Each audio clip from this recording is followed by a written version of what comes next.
Quick Facts Ministry, QFM, ikupasani malangizo ovida kwa makolo.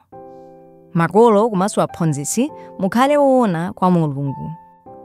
Mulole miyoyo yanu kukhala yotalikirana ndi makhalidwe onyenga. Musalole kuti milomo yanu ipezeke ndi mawu onyenga. Olo zitakhala kuti simunagwirizane nazo pa nthawiyo, koma lolani kuti njira zanu, mawu anu ndi ntchito zanu zionetsere kuwongoka mtima pamaso pa Mulungu weya.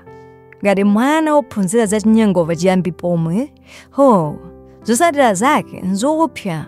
Kodi amene amati ndi ana akazi ndi amuna a Mulungu akhalabe kuzipereka okha m'makhalidwe a chinyengo ndi kumanama. Musalole kuti ana anu akhale ndi pokanira malangizo anu ponena kuti amayi sanena chilungamo, adadi nawonso sanena chilungamo.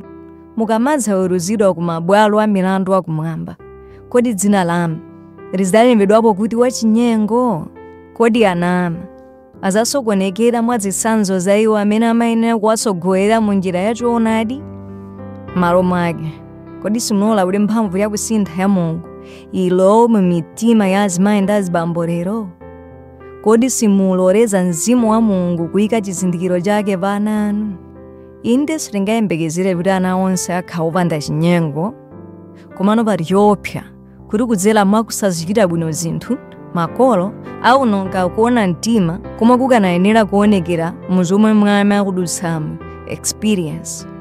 Chotero, mwa mawu ndi zintchito, makolo akuyenera mu mphamvu zawo zonse kusungabe kuona mtima kwawo mwachilengedwe, kapena kuti akuyenera kukhalabe woona mtima mopanda kuphophonya.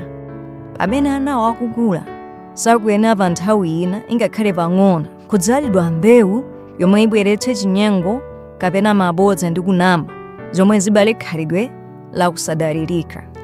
Makolo ayenera kukhala zitsanzo za kuona mtima, chifukwa limeneli ndi phunziro lomwe liyenera kuphunzitsidwa zenizeni tsiku ndi tsiku mu mtima wa mwana. Ndondomeko yosasinthasintha ndi yomwe isogolera mzochitika zonse za moyo wa makolo, makamaka ofuna kuphunzitsa ana. Buku la Miyambo limati, ngakhale mwana adziwika ndi ntchito zake, ngati ntchito yake ili yoyera ngakhale yolungama. Mayi amene satha kusiyanitsa pakati pa chabwino ndi yoyipa, komanso amene sasokonezedwa ndi Ambuye, akhoza kuphunzitsa ana ake kukhala achinyengo ndi onama. Makhalidwe otere akapitirira amakhala ovuta kuwasiya, kotero kuti kunena bodza kumakhala monga mwachilengedwe ngati mene anthu timakumira mpweya. Chinyengo chitengedwa chokhulupirika ndi choona. Chotero makolo osamasinthasintha ayi, osayankhula zonama mu mawu kapena mu ntchito.